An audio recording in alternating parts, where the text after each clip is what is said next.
So because it's Autism Awareness Month, I thought that it'd be very important for me to do a very special trick today that I can determine to see if you are actually autistic and may need professional help. And then afterwards, I'll show you exactly how to do this test for your friends and family to determine if they need the help of a licensed professional as well.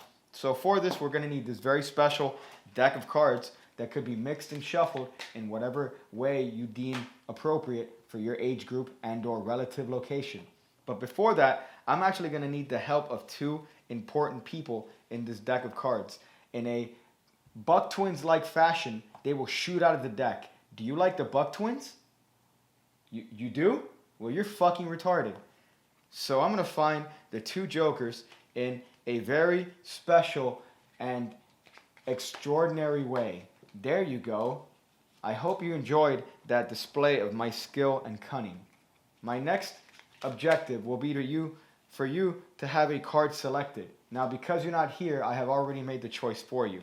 So in this case, we'll go for this freely selected card, the 10 of diamonds. Good job. This card gets put back into the deck and gets lost and shuffled among the rest of its brethren. So if you were here, I would have you examine and put your dirty little hands on these jokers to see if there's actually anything nefarious between them. If there's any little trap doors or little openings where you could creep in and maybe sneak an extra card or something. Once you realize that that's not the case and I've sanitized these cards, we can actually get into the rest of this experiment. So this is an imagination test right here. If I were to tell you that I can make your card magically appear between these two jokers after a little bit of a magic shake, what would that card be? The 10 of diamonds? You're saying the 10 of diamonds would be magically appearing between the jokers? Well, you'd be correct, Rooney. Yes, it's the 10 of diamonds. Great job. You might not be retarded after all. So I'm going to give you another test. I don't want you to get your hopes up and think that you're not retarded yet. So, the 10 of diamonds. I'm going to ask you the next question. If I'm going to tell you that the mate of the 10 of diamonds would jump between the jokers, what card would you say would jump between the jokers? The 10 of hearts? The 10 of hearts would jump between the jokers? Great job. You're not retarded after all. But wait, there's one last test for you to be able to pass. Let me ask you this, you funny individual, you funny guy, you. That's you right there. Let me ask you this. What are the two helpers that I've had helping me out since the start of this wonderful conundrum we've put ourselves in? All the jokers? These are the jokers? And that is where you find out that you, my friend, are actually autistic. So I recommend, I'm going to leave some hotlines in the comment section for you guys to be able to hopefully help yourselves out and get you guys the help that you need. But if you have correctly guessed the twist ending to this lovely little experiment, and you actually want to learn how you could give this experiment to your friends and family to determine if you have been oppressed and repressed your entire life by having autistic parents, then I'll show you how to do just that right now. So this trick experiment requires a little bit of a setup. You need to have two pairs of whatever four of a kind you want face to face. So you have the two black kings on the red kings, or you can have the two red kings on the black kings, or you can have the two black kings on the red tens, because they're not kings, and I'm fucking retarded. But case in point, you just need to have a four of a kind with the opposite colors facing each other. This is going to go on top of the deck. Whoops, that exposed the dirty business there. You're also going to need the two jokers. But this little setup right here goes on top of the deck, and the jokers go in whatever sort of position you deem appropriate for a production.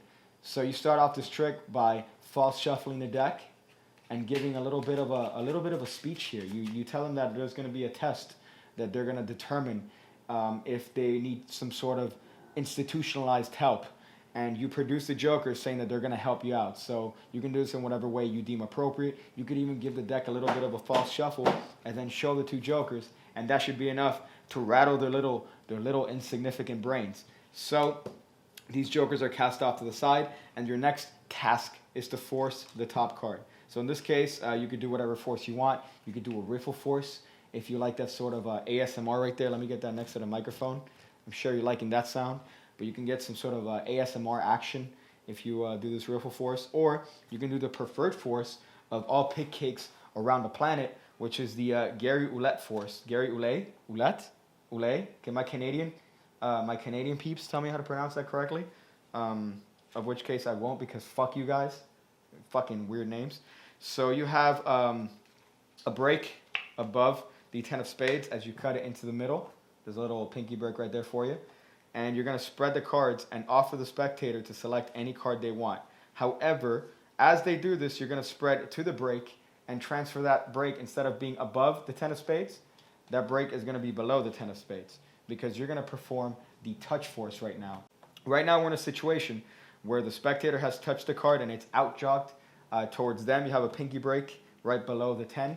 So what's going to happen is that you're going to squeeze this card into the deck and square it up at the same time that you pick up everything above the break to show that to the spectator. Of course, you'll be doing it like this. If you do it like this, they'll know that you know that they picked a 10, and it's a fucking waste of everyone's time.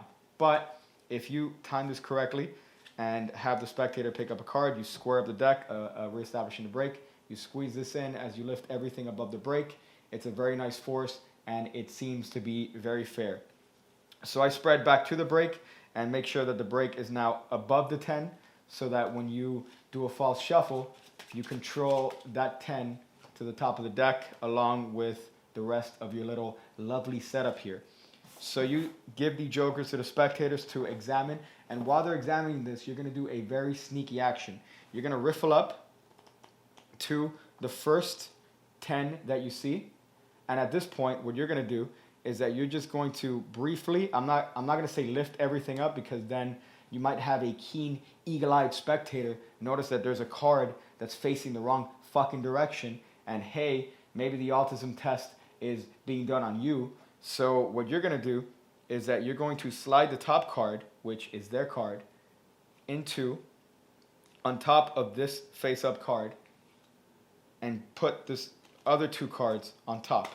So what that leaves you is the 10 of clubs, followed by the 10 of hearts, followed by their card, which is the 10 of spades, and the 10 of diamonds. So once again, what you're doing is that you're just going to riffle up till you see the first 10, and then you're going to slide the top card on top of this card and replace the last two cards on top. So that should do the proper displacement that you need for this trick. Now it's important that you maintain the break here. You're going to have a 4-card break, because you're going to be doing a color change in a moment. I almost had a stroke there. You're going to do a color change in a moment, which might be a little bit discrepant, but it flies by the heads of most spectators that are actually not autistic. So you have a break here below the 4th card from the top of the deck. You're going to take back the 2 jokers that the spectators have now mangled. You're going to put these 2 jokers on top of the deck. You're going to have this whole break here of 1, 2, 3, 4, 5, 6 cards. You're going to have this whole massive break, and you're going to do the shake change as you tell the spectator that their card is magically going to appear between the jokers after a little magical shake. So you're going to pick up the cards by the extreme corner. So you're going to have your little middle finger here on the top left corner, and your thumb on the bottom right corner. And your finger is going to be doing all the little magical move right here. This finger, what it's going to do is, as your hand is doing this little masturbatory gesture that'll get you arrested in front of amusement parks, what's going to happen is that your forefinger is going to come in and flip this whole packet the other way. So in action, it should look like that. And it's very important that I like to have this finger extended after I do the color change in the same position, as to not kind of arouse attention. But this is a non-move anyways, and it should just appear to the spectator that you are picking up the little packet and just giving it a little bit of a shake. But what you're doing in that case is that when you are switching them, you're actually flipping this whole packet around, and that's setting you up for the rest of the trick. So once again, you have both jokers on top. You say that you're going to give the jokers a little magical change, a little magical shake, and that should be enough to make their card appear between the jokers. You spread off the top card, and you show that there's a 10 of spades, and then you carefully spread this 10 of spades as to not prematurely show that there's another face-up card beneath this card.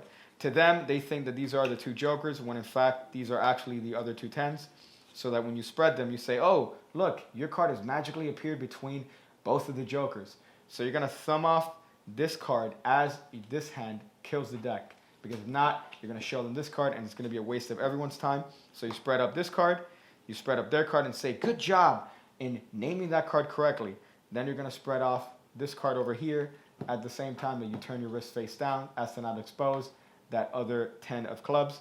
And at the same time that your wrist is being killed, you're going to get a break below that 10 because it's going to be stolen now in a moment. So you show them the 10 of spades, you square everything up, and you're going to pick everything up once again. So you're picking up the 10 of clubs, and you're risk killing again because you're hiding these jokers from their little mangy eyes.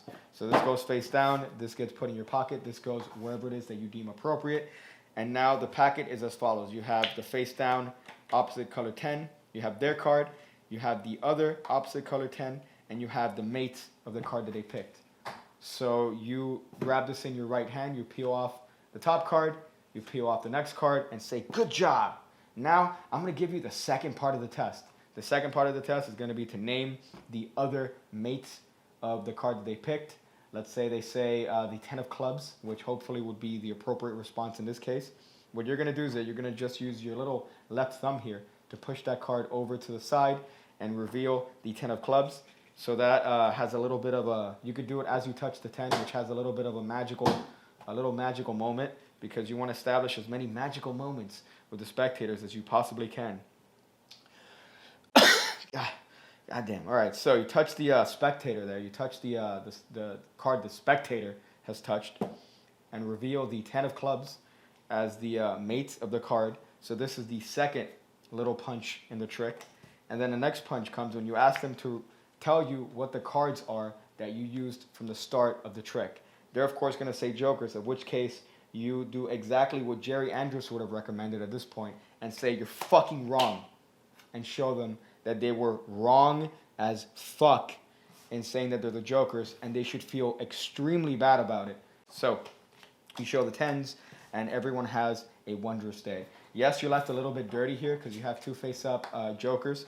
Yes, that little switch is discrepant, but nobody's ever really called me out on it. It's a great routine. I suggest you learn it. I suggest you use it to determine if the people in your family are retarded. Please treat it well. It's a little bit of a complicated routine, but give it the respect it deserves, and the trick will respect you right back. When I see you again, when I see you again, when I see you again, when I see you again, when I see you again, when I see you again, when I see you again.